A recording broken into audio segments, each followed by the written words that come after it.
નમસ્તે મિત્રો। આજે આપણે એક ખૂબ જ ઉપયોગી અંગ્રેજી ફ્રેઝ શીખવાના છીએ, સમહાઉ ઓર ધી અધર।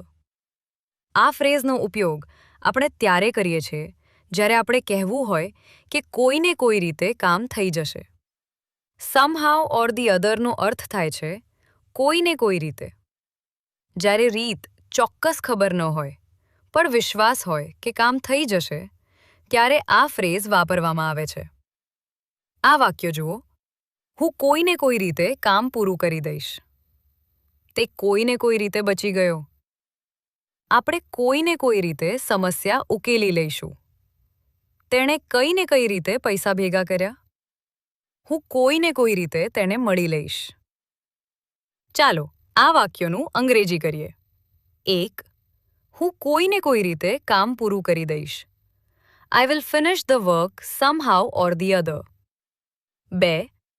તે કોઈને કોઈ રીતે બચી ગયો। He escaped somehow or the other. 3. આપણે કોઈને કોઈ રીતે સમસ્યા ઉકેલી લઈશું।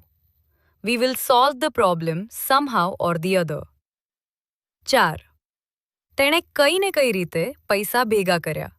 He collected the money somehow or the other. 5. હું કોઈને કોઈ રીતે તેને મળી લઈશ। I will meet him somehow or the other. આ રીતે તમે રોજિંદી વાતચીતમાં somehow or the other નો ઉપયોગ કરી શકો છો। આવી જ સરળ અંગ્રેજી શીખવા માટે વિડિયો લાઇક કરો અને શેર કરો।